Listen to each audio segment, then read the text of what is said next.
안녕하세요. 저는 40대 여성입니다. 어떤 식으로 이야기를 시작할까 고민하다가 이렇게 주절주절 사연을 한번 올려봅니다. 저는 어릴 때 저희 집이 세상에서 가장 화목하고 단단한 가정인 줄 알았습니다. 그 누구보다 든든하고 오죽한 아버지와 자상한 어머니가 저희 유년 시절을 정말 행복하게 만들어 주셨었거든요. 우리 부모님은 사업으로 맺어진 혼인 관계였습니다. 아버지의 사업은 성장하고 있었고 어머니의 외가는 돈이 많았습니다. 두 집안이 결탁하여 아버지의 회사는 날이 갈수록 승승장구하며 안정적이고 거대한 기업이 되었습니다. 우리 어머니는 전업주부로 항상 아버지의 뒤를 내조하며 자리를 지켜내고 계셨습니다. 저희 외할아버지만 해도 사업적으로 머리가 뛰어나신 분이었기에 밑 빠진 독에 절대로 물을 붓는 분은 아니셨어요. 그래서인지 항상 아버지의 성장하는 사업을 보며 투자를 이어가셨습니다. 이렇게 이해관계가 얽혀있는 집안이었음에도 우리 집은 항상 웃음이 끊이지 않았습니다. 물론 겉으로 보기에만 그랬을지 몰라도 어렸던 저는 그게 진짜로 행복이고 사랑인 줄 알고 자랐습니다.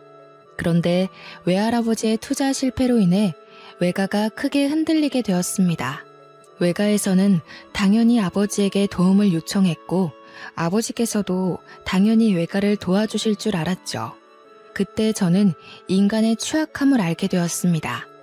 제 나이 고작 14살 중학생일 때였어요. 아버지는 기울어진 외가를 돕지 않았고 오히려 뻔뻔하게 어머니에게 이혼을 요구했습니다. 아버지의 사업은 외가가 아니었으면 결코 이만큼 성장할 수 없었을 거라 했어요. 하지만 아버지는 그동안 진심으로 사랑했던 사람이 있다며 어머니에게 이혼을 종용했죠. 어머니는 외가의 기운과 동시에 알아 누워버린 외조부를 챙기랴 집안에서 바람난 걸 당당하게 밝히며 이혼을 요구하는 남편 사이에서 많은 스트레스를 받으셨습니다. 결국 그 짓눌러오는 무게를 이기지 못하고 그만 쓰러지셨어요. 이때다 싶었는지 아버지와 오랜 불륜을 저질러온 아버지의 비서가 집을 찾아와 저에게 어머니에게 이혼을 설득하라 했습니다. 적어도 어머니와 아버지가 이혼을 하면 저는 걷어주겠다면서 새엄마로서 보살핌에 소홀히 하지 않겠다고요. 그게 14살짜리 아이한테 할 말일까요? 당연히 저는 치를 떨었습니다. 가뜩이나 사춘기에 접어들어 예민한 시기에 대놓고 그런 이야기를 해대니 누가 고운 시선을 보낼 수 있겠습니까? 알고 보니 어머니와 결혼하기 전부터 아버지는 비서와 그렇고 그런 사이였다고 하더군요. 제가 가장 충격을 먹었던 건 저보다 나이가 1살 많은 혼외 자식이 있다는 사실이었습니다.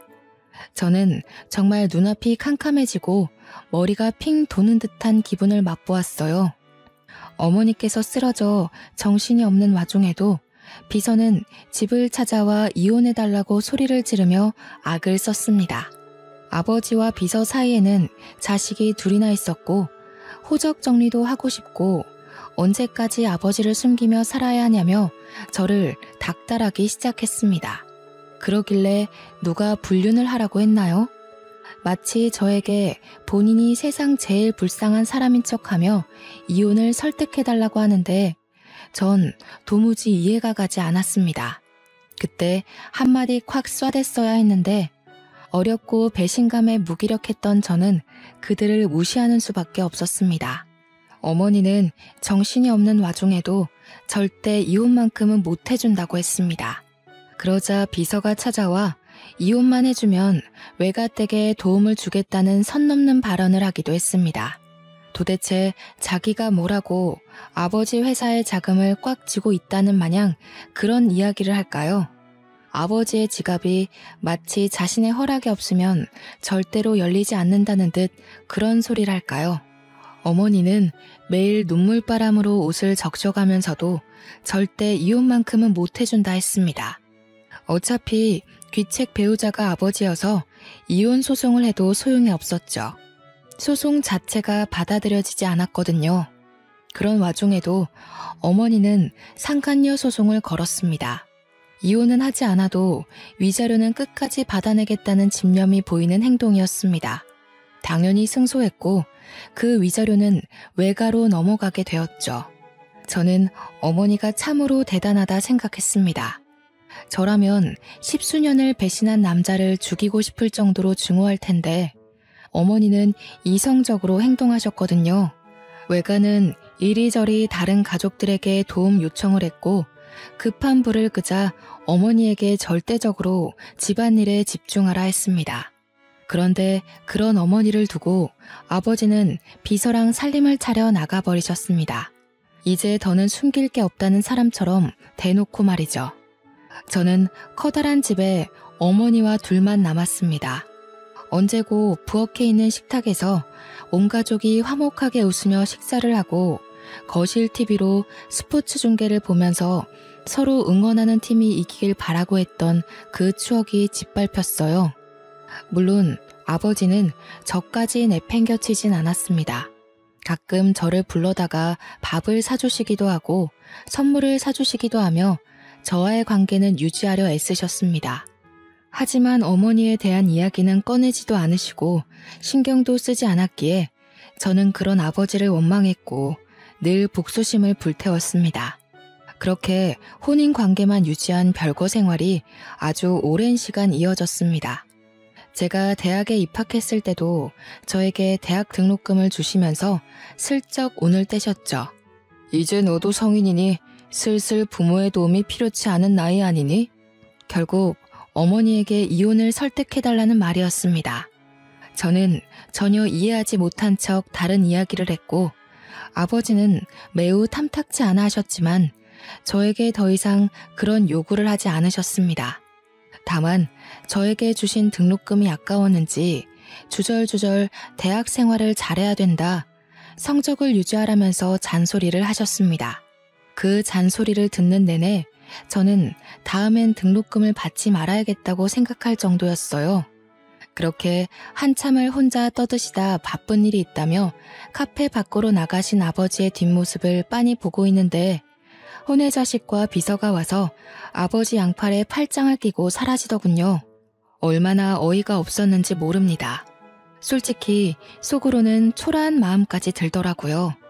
내 아빠인데, 내 부모인데 저 혼외자식들은 하하호호 웃으면서 행복하게 지내는구나. 그런 못된 생각 있잖아요. 저는 그들을 잊으려고 애썼습니다. 어머니께서도 저에게 몇 번이고 말씀하셨죠. 제가 잘 되어서 그들에게 복수를 해야 된다고 하셨어요. 어머니의 복수에 이용될 마음은 없었지만 적어도 제 안에 끓어오르는 배신감만큼은 꼭 맛보게 해주고 싶었습니다. 그렇게 불같은 대학 생활을 잘 끝내고 졸업을 한 뒤 저는 무조건 대기업에 입사를 한다는 생각으로 취업 준비를 했습니다. 취업 준비를 하는 내내 정말 많은 자격증 시험을 보고 준비하고 대학 입시보다 훨씬 더 치열하게 준비한 것 같습니다. 저는 소원하던 대로 대기업에 입사를 했고 신입이라는 타이틀을 달고 이리저리 발로 뛰며 선배들의 예쁨을 받아가며 일을 열심히 했어요. 하루라도 빨리 승진하고 싶은 마음에 일거리를 기웃거리며 나서서 일을 하기도 했죠. 차라리 바쁜 것이 행복했습니다. 저의 열정을 알아본 것인지 회사 사수가 저에게 소개팅 자리를 주선해주겠다고 하더군요. 적어도 주말에는 데이트도 하고 해야 하는 것 아니겠냐며 이제 남자친구 만날 정도로 안정적이지 않냐고 했습니다. 솔직히 저는 몇 번이고 거절을 했어요. 나이가 적은 것도 아니었고 남자를 만나게 되면 미래의 일까지 생각해야 하는데 허울만 좋은 가족이지 속은 시커멓게 썩어 있었잖아요. 어디 말하기 부끄러울 정도로요. 그래서 싫다고 했습니다. 하지만 저희 사수님은 포기하지 않았어요. 저에게 그래도 나름 중견기업에 다니고 있는 남자고 최연소 임원 타이틀까지 노리고 있는 일 잘하는 사람이라고, 남자로 보지 말고 그럼 친구로라도 한번 만나보는 게 어떻겠냐고 하셨습니다. 저는 그 말에 조금 혹했어요. 일에 깐깐한 사수가 일 잘하는 사람이라고 칭찬을 할 정도면 배울 게 많을 거라는 생각도 당연히 들었고요. 저는 그럼 친구로서 만나보고 싶다고 이야기를 전했고 사수는 잘 생각했다며 바로 나를 잡았습니다. 그런데 그 소개팅남이 우리 아버지 회사에 다니는 사람이었던 거예요. 저는 처음부터 벽을 세우고 그 사람을 대하기 시작했습니다. 하지만 그 사람은 저에게 첫눈에 반했다고 했어요. 몇 번이고 끈질기게 저에게 데이트 신청을 했고 매번 매너 있는 모습으로 저를 대해주곤 했습니다. 결국 10번 치고 안 넘어가는 나무 없다고 저는 그에게 마음을 열게 되었습니다. 남자에게 그 회사가 우리 아버지 회사라고 입 밖에 꺼낸 적은 단 한 번도 없었어요. 솔직히 결혼에 대한 확신이 없는 상태에서 제 모든 걸 이야기하고 싶지 않았거든요. 하지만 대충 저희 집에 대한 사정은 알고 있었습니다. 아버지께서 바람을 펴서 지금은 같이 살고 있지 않는다는 점, 혼외 자식이 둘이나 있다는 사실 같은 것들 말이에요. 하지만 그는 저희 집안 사정에 놀라지 않고 오히려 저를 위로해 주었습니다. 그렇게 한 해, 두 해 지나고 저희는 30을 간 넘긴 시점에 결혼을 하기로 약속을 했습니다. 우리 어머니께서는 아버지에 대한 나쁜 기억 때문에 저에게 결혼을 하지 말라고 했었어요. 하지만 남편의 성실한 모습을 몇 해 동안 지켜보시고 나서는 결혼 정년기가 지나기 전에 결혼식을 올리기를 원하셨습니다. 불륜 사건 이후 피폐해진 어머니께서 어느 정도 마음을 회복하신 것도 오롯이 남편의 지극정성 덕분이었거든요. 매 주말마다 저와 데이트할 시간도 모자란데 어머니를 모시고 근교에 바람도 쐬러 가고 산의 진미를 맛보게 해드리기도 했고요. 명절이고 생신이고 기념일이고 할 것 없이 어머니를 참 잘 챙겨주었습니다. 본인 부모님이 평생을 그리 사셨다며 처가댁에 무조건 잘하는 게 목표라고 했습니다. 당신이 얼마나 힘든 가정 환경에서 자랐는지 알고 있어. 하지만 이거 하나만큼은 약속할게. 평생이 지나도 내가 바람을 피는 일은 없을 거야. 살면서 무수히 많은 시련이 닥치겠지만 그때마다 당신과 함께 일어나고 싶어. 저희는 그렇게 양손에 반지를 끼웠어요. 서로를 평생의 반려자라 생각하며 살자고 절대로 한눈 팔지 않고 서로만 바라보기로 약속을 했습니다. 그렇게 결혼 준비를 시작하니 생각보다 더 녹록치 않은 현실이 다가오더라고요. 서울의 집값은 너무 비쌌고 다행히 대출이 넉넉하게 나오는 회사에 재직하긴 했지만 그래도 이자에 대한 부담은 어쩔 수 없었죠. 한번 고비를 겪고 다시 일어난 외가에서 저에게 도움을 주겠다고 하셨어요. 기쁜 마음으로 받으려고 했는데 순간 이름만 아버지인 사람이 괘씸하게 느껴지더라고요. 딸이 결혼하는지도 모르고 혼외 자식들을 끼고 행복하게 살고 있을 아버지요. 처음에는 아버지에게 알리지 않고 결혼을 할 생각이었습니다. 솔직히 아버지 혼자 제 결혼식장에 올 거라고 생각하지 않았기 때문이었어요. 분명 그 비서와 혼외 자식도 가족이라며 뻔뻔한 얼굴을 하고 들이밀 것 같았거든요. 저는 제 결혼식이 그렇게 남들 입에 오르락내리락 하길 바라지도 않았고요. 거기다가 이제서야 겨우 마음의 안정을 찾은 어머니에게 다시 한번 화를 돋우게 하고 싶지 않았어요. 하지만 집이라도 하나 얻어내야 마음이 편할 것 같더라고요. 나와 어머니를 두고 뻔뻔하게 두 집 살림을 하고 있는 아버지에게 돈이라도 뜯어내고 싶었습니다. 그래서 아버지에게 결혼할 사람이 있다고 결혼 약속을 했다고 연락을 드렸어요. 그러자 당장이라도 만나고 싶다며 약속을 잡자고 하시더라고요. 저는 남편 될 사람에게 이 사실을 알렸고 그이는 걱정하지 말라며 한번 만나보자고 했습니다. 약속 시간이 다가오자 솔직히 긴장이 되긴 하더라고요. 아무리 남보다 못한 사이로 지내고 있다고 해도 아버지는 아버지니까요. 제 예비 신랑에 대해 어떤 트집을 잡을지 몰랐으니까요. 그런데 저는 예상 밖의 일에 너무나도 깜짝 놀라고 말았습니다. 아버지만 나오는 줄 알고 긴장하고 있었는데 비서와 혼외 자식 둘 다 자리를 차지하고 있었어요. 저는 기겁을 했죠. 물론 예비 신랑도 대놓고 티는 못 냈지만 어이가 없었는지 탄식을 내뱉었습니다. 오랜만이네. 그동안 연락도 없고 어떻게 살았는지 궁금해서 나와봤어. 결혼을 한다고 하는데 새엄마도 당연히 인사를 해야지. 저에게 뻔뻔하게 새엄마라는 단어를 입에 올리는 그 여자의 주둥이를 정말 찢어버리고 싶었습니다. 저는 주먹을 꽉 쥐고 부들부들 떨었어요. 그러자 예비 신랑이 제 손을 꽉 잡아주었습니다. 혼외 자식 둘은 눈치가 있는지 그나마 아무 말도 하지 않고 가만히 자리를 지키고 있었는데 그 비서라는 여자는 쉴 새 없이 떠들더군요. 우리가 호적으로 묶여 있었으면 내가 혼주석에 앉아서 입장까지 편하게 지켜봤을 텐데 정말 아쉽다. 혼주석? 미친 거 아니야? 어흠, 어른한테 그게 무슨 말버릇이냐.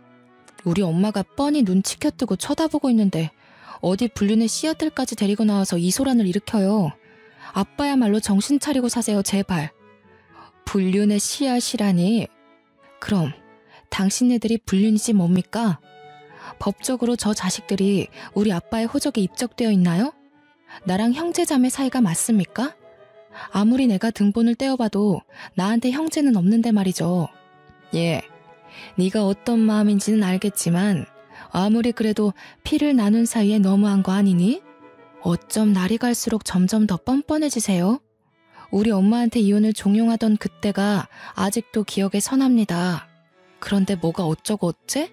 새엄마? 혼주석? 정신이 나간 거 아니고서야 맨정신으로 그딴 소리랍니까? 남편은 제가 흥분하자 저를 말리려고 했어요. 하지만 저는 그런 남편의 손을 뿌리쳤습니다.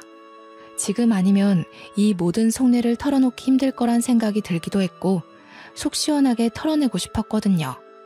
제가 한번 뿌리치자 남편은 저를 2번 말리진 않았습니다. 저는 거기서 멈추지 않고 계속해서 쏘아댔어요. 그동안 어머니께서 당했던 서욕을 어떻게든 갚아주고 싶은 마음에서였죠. 호적에도 못 올라간 것들이 가족인 척 하지 말라고. 아빠가 죽으면 그 재산이 다 내 거지 당신들 것이 될 것 같아? 그러자 비서도 혼외 자식도 도끼 눈을 뜨고 저를 바라보더라고요. 아버지만 눈을 동그랗게 뜨고 저를 바라보셨어요. 저는 그들을 향해 비웃음을 날려주었죠. 딱 그 정도 관계란 말입니다. 법적으로는 아무런 상속도 받지 못할 제 3자들. 그게 당신네들의 자리라고요. 알겠어요? 그러자 비서가 서럽다는 듯이 엉엉 울기 시작했어요. 아무 말도 못하고 도리어 부들부들하던 아버지의 혼외 자식들도 마치 본인들이 세상에서 가장 불쌍한 사람들인 것 마냥 행동했습니다. 아버지께서는 저에게 꽤 화가 나신 듯 했지만 저는 상관없었어요. 어차피 집이나 한 채 뜯어볼까 하는 심산으로 만난 것이었고 아버지께서 열받아서 못해준다고 하면 외가에 손을 벌리면 되는 거였거든요. 남편만 제 속을 정확하게 모르니 발을 동동 굴렀죠. 본인도 이 정도의 싸움은 생각을 못한 것 같았어요. 게다가 지금 앞에 앉아있는 사람이 본인 회사 사장님이니까요.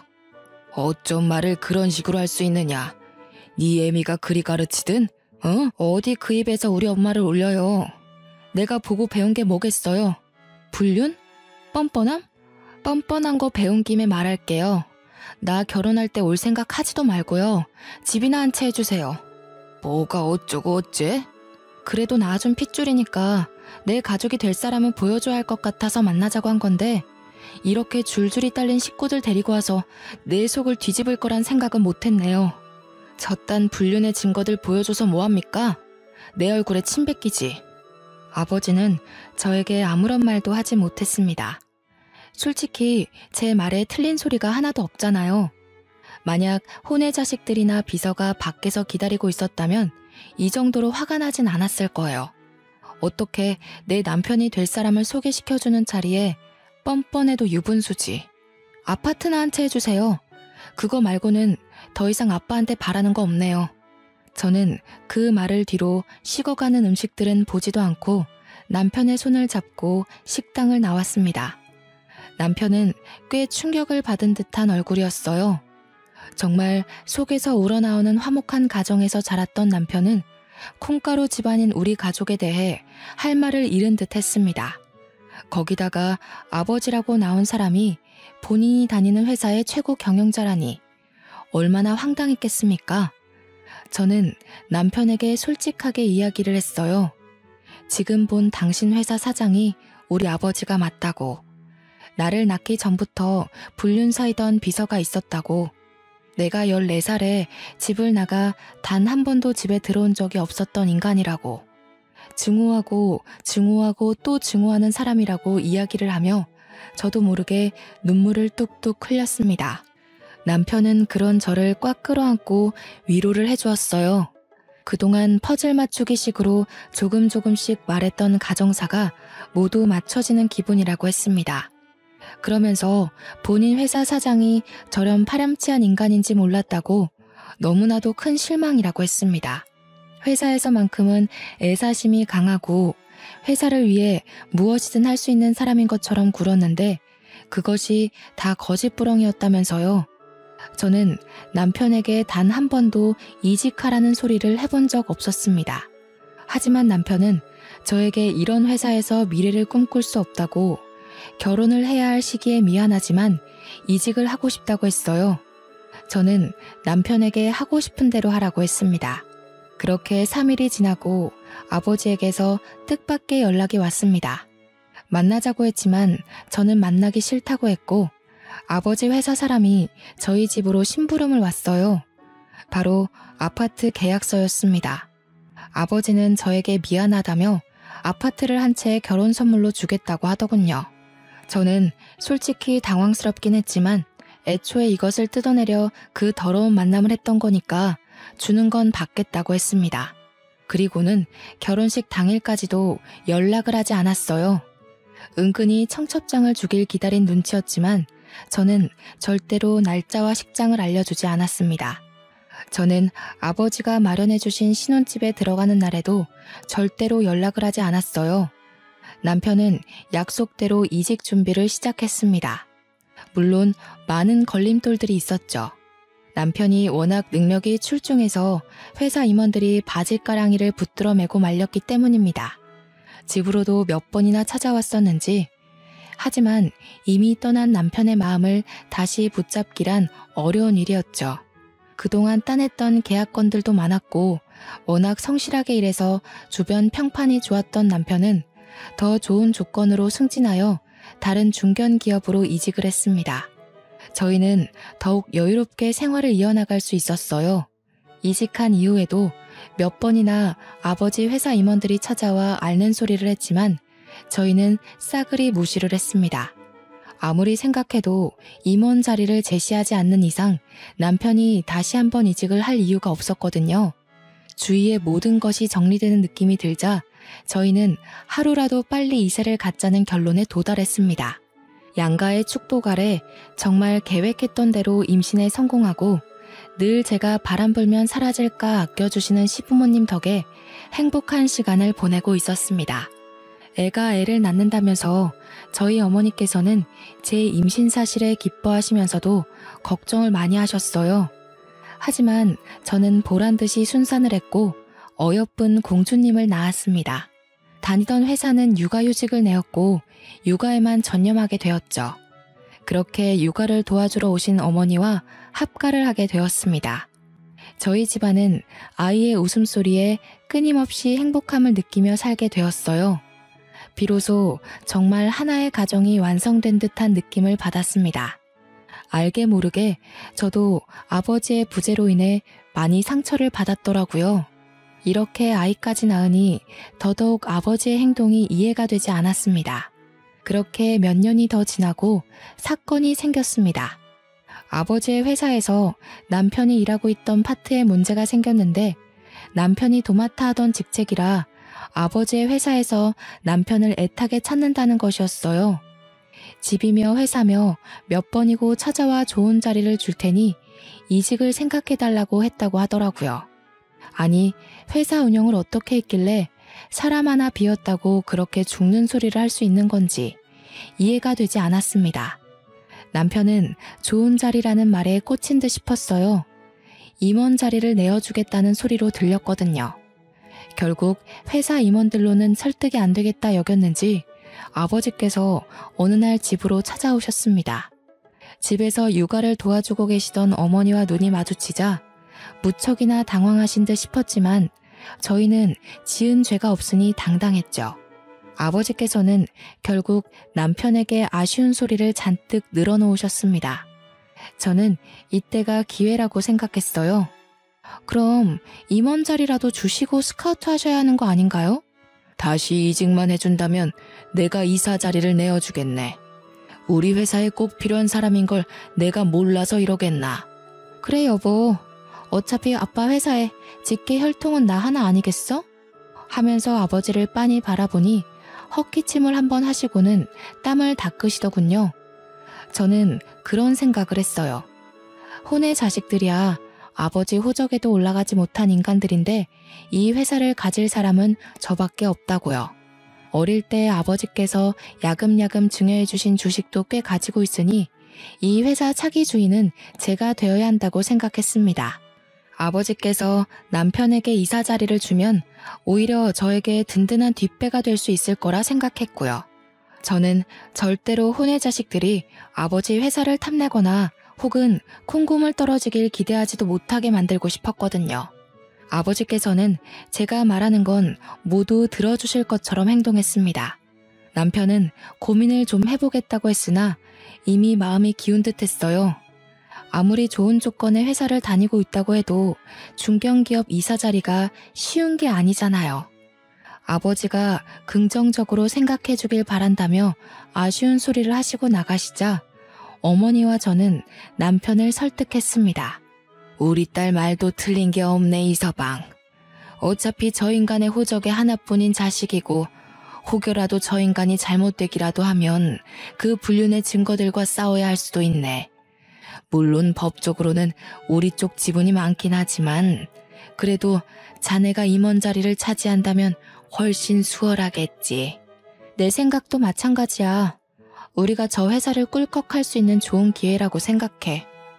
당신이 뒤에서 임원들 설득만 하면 내가 언제라도 아버지 뒤통수를 칠 수 있지 않겠어? 물론 아빠도 대비를 어느 정도 해두긴 하겠지만 남편은 연봉도 오르고 나이 40대에 최연소 임원 타이틀을 얻을 수 있다는 명예로운 일에 동참하지 않을 이유가 없다고 했습니다. 이직을 하겠다고 마음을 먹으니 그 뒤로는 아주 일사천리로 술술 풀렸죠. 남편은 성대한 환대를 받으며 다시 아버지의 회사 임원 자리를 차지했고 연봉도 엄청나게 올려받을 수 있었습니다. 능력이 출중했기에 그 누구도 토를 달지 않았어요. 아버지의 혼의 자식들이 조금 불만을 토로했다고 하긴 하더라고요. 본처의 자식만 챙기는 것 아니냐고요. 그도 그럴 게 아버지의 혼의 자식들은 돈을 쓸 줄만 알았지 벌 줄은 모르는 사람들이었거든요. 오죽하면 아버지께서 대놓고 낙하산으로 회사에 꽂아주기까지 했었는데 사고만 쳐서 결국 잘렸다고 들었어요. 그 뒤로도 뭐 딱히 일을 하고 있다는 소리도 들어본 적 없었고요. 그러니 당연히 비서와 혼의 자식들도 위기감을 느끼긴 했을 거예요. 저는 그 부분을 노린 거고요. 복수는 원래 차근차근 한 번에 해결하는 거라고 하잖아요. 기회가 찾아왔어요. 아버지께서 갑자기 쓰러지신 거예요. 저는 아버지의 걱정보다 드디어 이 회사를 가질 수 있을까? 아버지에게 어떤 복수를 해야 어머니의 마음이 시원해질까 하는 생각을 하게 되었죠.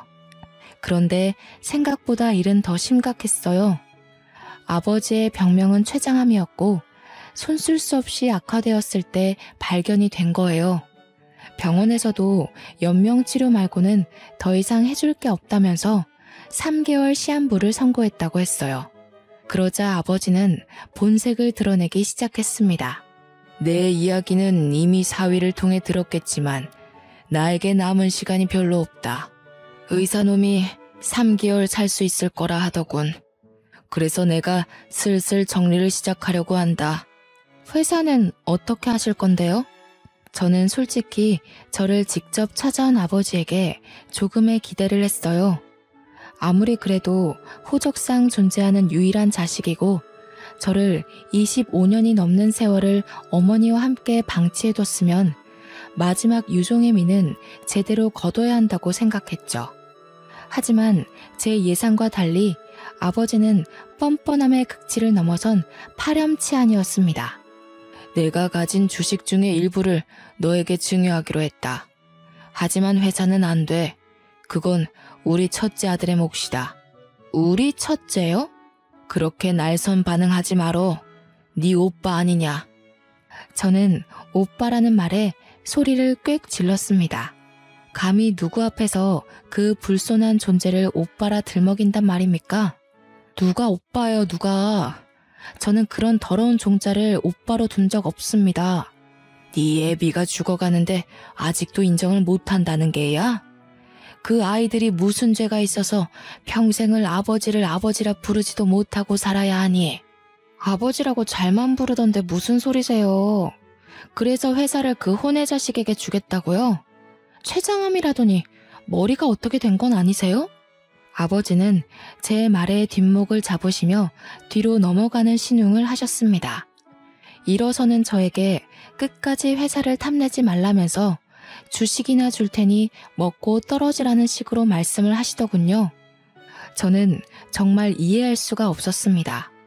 아무리 그래도 어머니와 저와 함께 살 부대끼며 살았던 시간들이 있는데 어찌 혼의 자식만 챙길 수 있는지요. 거기다가 제 남편은 아버지의 간곡한 부탁으로 이직까지 해서 회사 일을 돕고 있는데 세상 물정 모르는 망나니 같은 인간에게 회사를 물려준다는 게 말이나 됩니까? 동네 구멍가게도 아니고 중견기업식이나 되는 회사가 그렇게 주먹구구식으로 운영이 되어도 되는지 의문이었습니다.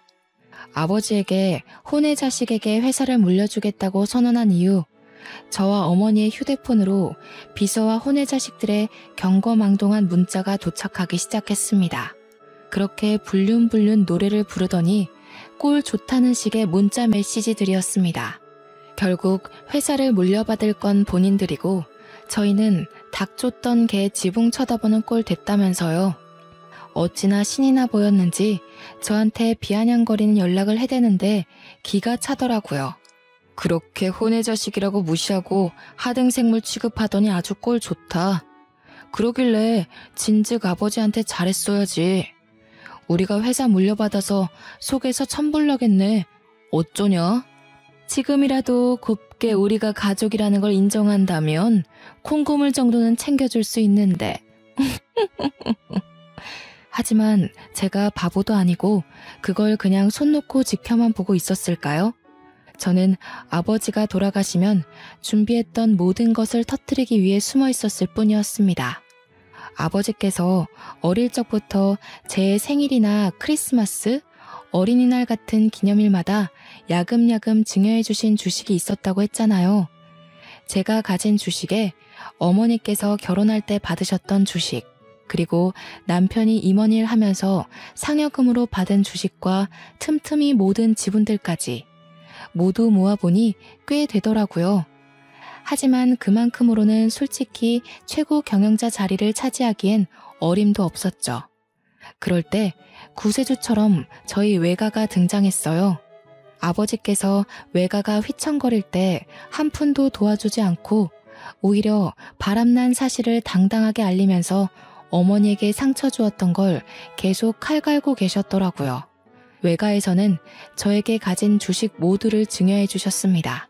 이날만 기다리며 틈틈이 주식을 모았다고 하셨어요. 아버지에게 복수하겠다는 일념으로 차명으로 모은 주식까지 어마어마하더라고요. 무려 주주총회를 열어서 대표를 해임시켜버릴 수 있을 정도로요. 하지만 그걸로는 준비가 조금 부족했죠. 주주총회를 열었을 때 아버지의 편을 드는 사람이 하나도 없을 리가 없잖아요.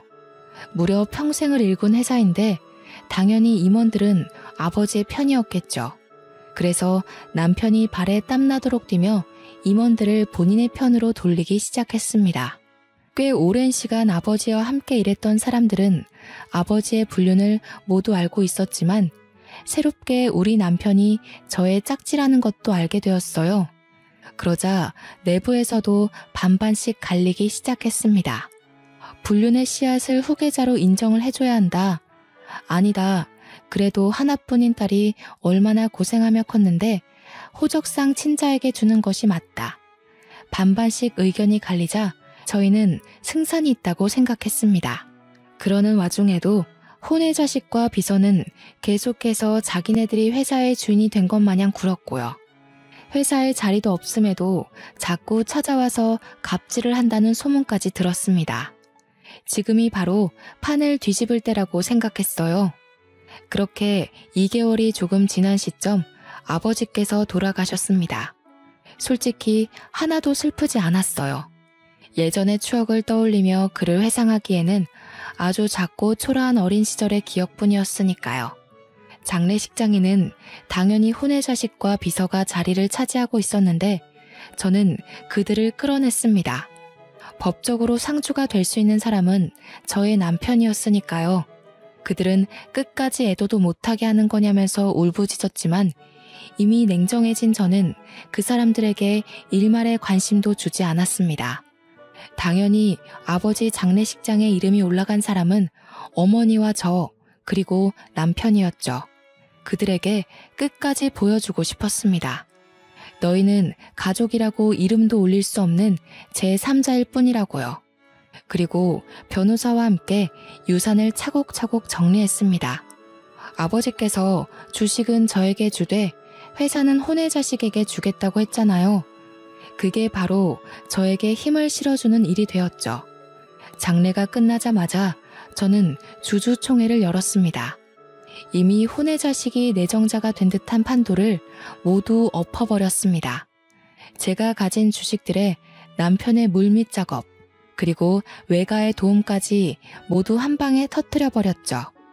당연히 혼의 자식은 취임식도 하지 못한 채 빈털터리로 회사에서 쫓겨나게 되었습니다.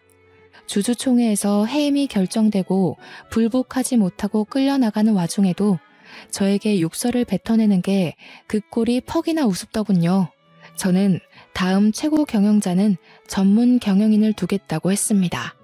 주주들도 당연히 저희 남편을 예상했던 것 같지만 저와 남편은 전문 경영인에게 맡기는 것이 좋겠다는 결론을 내었죠. 아버지의 회사가 번듯하게 남아있길 바래서라기보다는 제가 가진 주식값이 떨어지질 않길 바래서라고 할까요? 가진 주식으로 들어오는 배당금만 해도 꽤 쏠쏠했거든요. 혼의 자식들은 그 흔한 주식 일주도 없는 인간들이었고요. 거기다가 지분까지 없으니 얼마나 속이 탔을까요? 법적으로도 유일한 자식이 저이니 아버지의 이름으로 된 재산은 모두 어머니와 제 몫으로 떨어졌습니다.